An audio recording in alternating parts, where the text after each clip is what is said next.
ये ऊपर ड्रोन उड़ रहा है, ये ड्रोन है। अलग ड्रोन है, अलग टाइप का ड्रोन है ये तो। हिडमा के शव के साथ हिडमा की पत्नी राजे, उनके शव को भी साथ में अग्नि देगी। आपको क्या लगता है भैया, क्योंकि आप काफ़ी लंबे समय से यहाँ पत्रकारिता कर रहे हैं और नक्सलवाद पर आप जानकार हैं। हाँ, ये देखना होगा कि माओवाद की विचारधारा दोबारा तो नहीं पनप जाएगी इस इलाके में। भैया हिडमा के मारे जाने के बाद भी बहुत सारे सवाल जो है सामने आ रहे हैं। हिडमा ऐसे मारा गया, हिडमा जब मारा जाएगा तो लोग सोचे थे कि कई बड़े लोगों के साथ मारा जाएगा। कि जितने भी बड़े कांड हुए जिसके पीछे अगर पुलिस के रिकॉर्ड देखे जाएं, उन्होंने हिडमा का नाम दिया, तो असल में लड़ाई किसने लड़ी? तो जब आपकी सबसे प्यारी चीज़ खोने का डर होता है, तब आपके अंदर का रौद्र जागता है और फिर आप किसी भी स्तर पर लड़ने को तैयार हो जाते हैं, फिर चाहे आपकी जान ही क्यों न चली जाए। देव जी मारा जा चुका है, देव जी गिरफ्तार हो चुका है, लेकिन आप काफ़ी नज़दीक से जानते हैं, इसलिए आप अगर विचारधारा है तो बहुत छोटी सी चिंगारी होती है, उसको जब उपयुक्त माहौल मिलता है थोड़ा सा भी,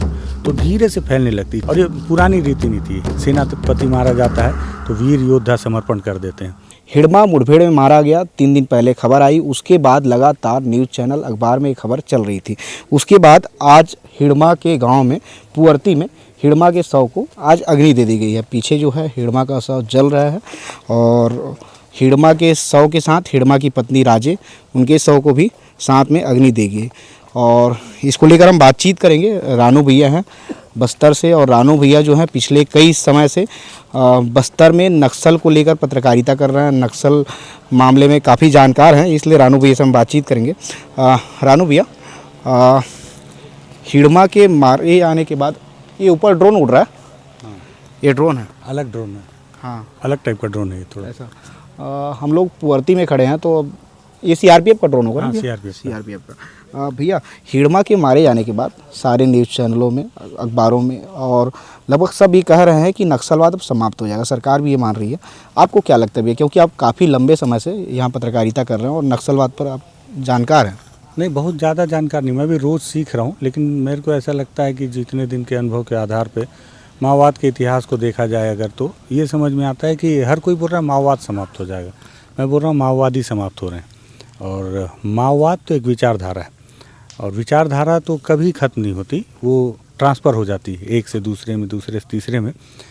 हाँ, ये देखना होगा कि माओवाद की विचारधारा दोबारा तो नहीं पनप जाएगी इस इलाके में, क्योंकि एक बहुत छोटी सी चिंगारी होती है माओवाद, चाहे कोई भी विचारधारा, चाहे वो गांधीवाद हो या कोई सा भी वाद हो, अगर विचारधारा है तो बहुत छोटी सी चिंगारी होती है, उसको जब उपयुक्त माहौल मिलता है थोड़ा सा भी, तो धीरे से फैलने लगती है। कैसे एक सूखे घास में अगर आप एक चिंगारी डाल दें तो कैसे 2 ही मिनट में भड़क कर एक बहुत लपटों में तैयार हो जाती है, आग के लपटों में।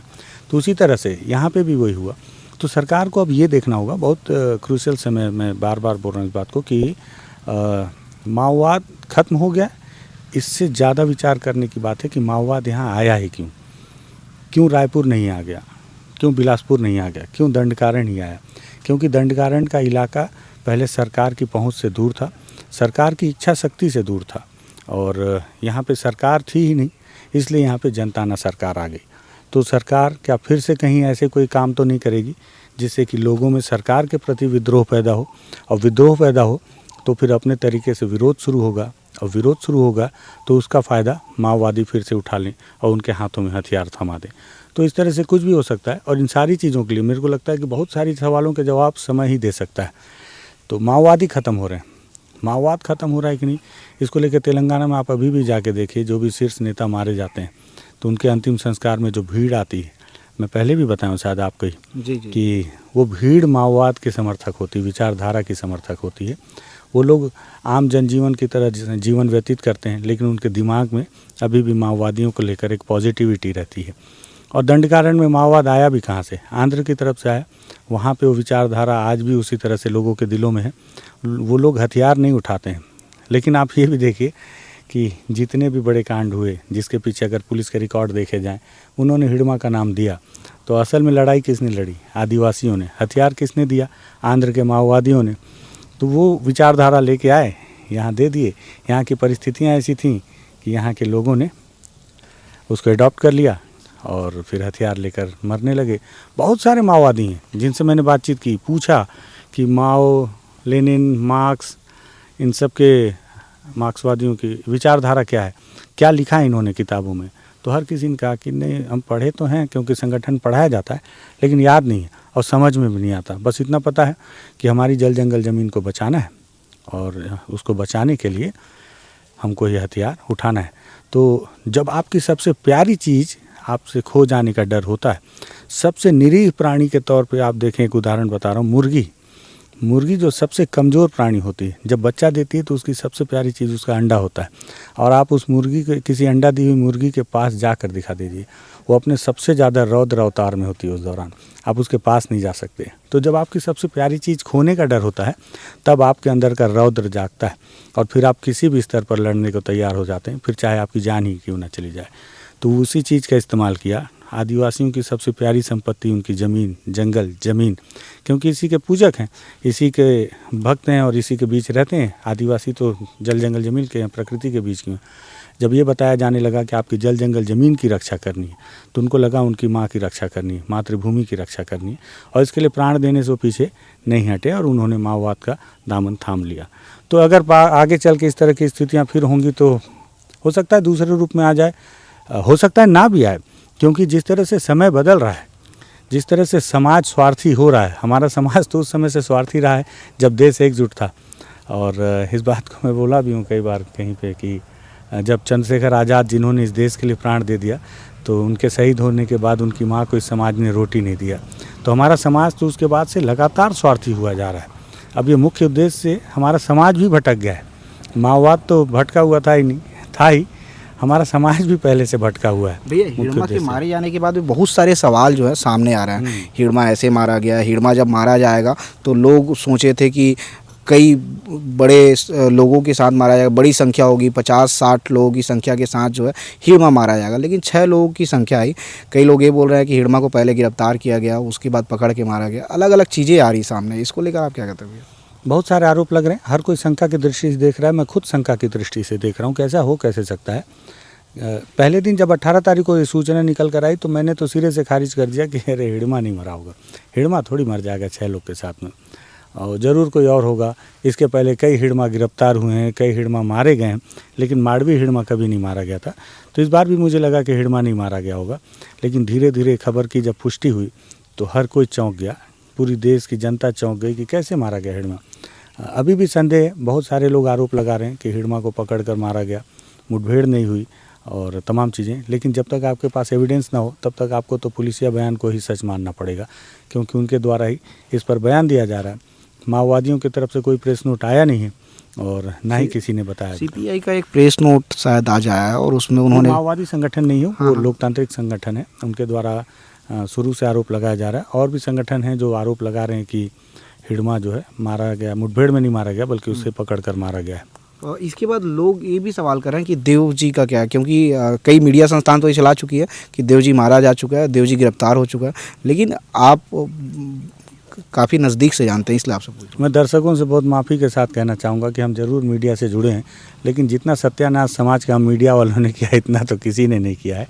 लोगों को इतना भ्रमित करके रखे हैं कि लोग असल मुद्दे से भटक कर हम मीडिया वालों को देखते देखते कहाँ से कहाँ चले जा रहे हैं।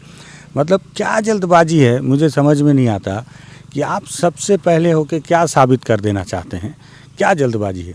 रुक जाइए, किसी खबर की विश्वसनीयता जांच लीजिए, पुष्टि कर लीजिए, फिर बताइए। लोग बहुत भरोसा करते हैं पत्रकारों पर, तो इसी तरह से खबरें चल रही हैं, लेकिन अभी तक देव जी को लेकर कोई बहुत विश्वस्त जानकारी नहीं आई है। मेरे खुद के सोर्स बता रहे हैं कि वो पुलिस के हत्थे है, चढ़ गया है और हो सकता है उसकी गिरफ्तारी कर ली गई हो सकता है उसे सरेंडर दिखा। लेकिन जब तक चीज़ें सामने ना आ जाएं तब तक आप उस पर कुछ भी बोलने लगें पहले से, तो फिर समाज को आप भटकाने का काम कर रहे हैं।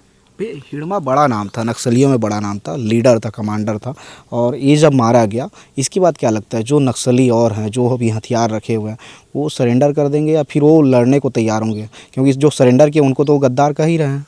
हाँ देखो, मोरल डाउन तो हो गया है हिड़मा के मारे जाने से।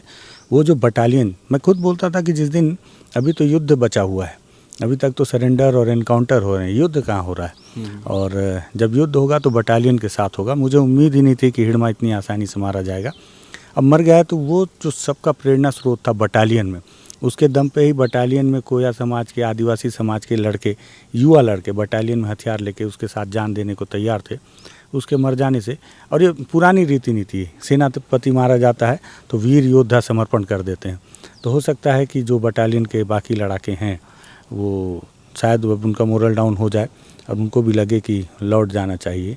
यूँ बेवजह मारे जाने से कुछ हासिल तो होने वाला है नहीं। भैया एक और अंतिम सवाल है, जैसे ही हिड़मा मारा गया परसों 2 दिन पहले एक खबर आती है हिड़मा के मारे जाने के बाद, उसके बाद सोशल मीडिया में एक ट्रेंड चल गया, मैं भी हिड़मा, अलग अलग लोग जो है पोस्ट कर रहे हैं, रील्स वायरल हो रहे हैं, इस पर आप क्या कहेंगे भैया? देखो, हर की जो जिसको जितना जानता है उसको उतना मानता है। हर किसी को लगता है, जैसे बहुत सारे लोगों को लगता है कि माओवादियों ने जल जंगल ज़मीन बचा कर रखी है। मनीष कुंजाम से अगर आप बात करेंगे तो वो सीधे तौर पर इसे नकारते हैं और बोलते हैं अगर जल जंगल ज़मीन माओवादियों ने बचाई है तो हमदई खदान क्यों नहीं रोक दिए, क्योंकि वहाँ पे तो खदानें लग गई, माओवादियों का वर्चस्व था उस इलाके में। तो जितनी खदानें लग रही हैं यहाँ पे या जितने पेड़ काटे जा रहे हैं, कोई भी पेड़ तो नहीं बचा पाए माओवादी, तो फिर कौन सा जल जंगल ज़मीन बचा रहे हैं। हाँ, जल जंगल ज़मीन के नाम पे लड़ाई ज़रूर कर रहे हैं और इसी लड़ाई के तहत आदिवासी दोनों के बीच में, पाटे के बीच में घुन की तरफ पिस रहे हैं। तो इस तरह से उसको ग्लोरीफाई किया गया था हिड़मा को। मनीष कुंजाम ही कहते हैं कि इसके पीछे भी एक प्लान किया हुआ एक रणनीति है कि आंध्र के नेताओं ने बार बार और पुलिस ने भी हर जगह पे हिड़मा का नाम दे दिया। आंध्र के लोगों ने भी हिड़मा को इतना ग्लोरीफाई करवा दिया, जो बड़े माओवादी नेता। मीडिया ने भी पूरी भूमिका निभाई ईमानदारी से, उसको बड़ा प्लेटफॉर्म देने में, बड़ा उसका इमेज बनाने में। तो ऐसा लगने लगा कि हिड़मा ही सब कुछ है और इसके पीछे अलग राजनीति चल रही थी। हिड़मा के पीछे पूरा फोकस कर दिया गया। सरकार को लगने लगा कि हिड़मा मर जाएगा तो माओवाद समाप्त हो जाएगा और उसके पीछे तमाम नेता बढ़ते रहे। फिर चाहे उसमें कभी बसवराजू की चर्चा होते आपने नहीं देखी होगी, कभी गणपति की, या फिर आज जो सोनू दादा आ गए, सतीश कोपा हो गए, जितने भी हैं, देव जी हो गए, जितने भी बड़े, मिसिर बेसरा हो गए, जितने भी बड़े नाम हैं, जो माओवादियों को जानता है या उसके बारे में इंटरेस्ट रखता है जानकारी, वो इनको जानते हैं। आम जनता हिड़मा को जानती है। तो हिड़मा को उतना ग्लोरीफाई कर दिया गया था। ये बात सही है कि वो बटालियन उसके हाथ में थी और बटालियन की जिम्मेदारी थी, बटालियन के मत्थे पूरी बड़ी बड़ी घटनाओं की जिम्मेदारी दी गई। तो लोगों को मानना था कि इतनी बड़ी बड़ी घटनाओं को जो अंजाम देता था वो बहुत बलशाली रहा होगा। और यही देखिए, आंध्र प्रदेश की पुलिस इसको बिल्कुल भी बहुत ज़्यादा तरीके से बड़ा चढ़ा कर नहीं बता रही, बहुत नॉर्मली बता रही है। ऐसे बता रही है जैसे हिड़मा नहीं कोई बहुत छोटा सा ACM या जन मिलिशिया कमांडर मारा गया होगा। लोड ही नहीं ले रही, वो बता रही है कि आप लोगों के लिए होगा बड़ा नाम, बहुत नॉर्मल चीज़ है, हम तो मुठभेड़ में इस तरह से मार गिराए हैं इस तरह। तो नक्सली कमांडर जो हिड़मा है वो मारा गया, उसके बाद उनके शव को जो है यहाँ पे अग्नि दे दी गई है। उनकी पत्नी राजे के साथ में उनके शव को जो है अग्नि दी गई है। और हम रानू भैया से बातचीत कर रहे थे, बहुत सारे मन में सवाल थे, लोगों के मन में बहुत सारे सवाल थे, उन सारे सवालों को लेकर हम रानू भैया से बातचीत कर रहे थे।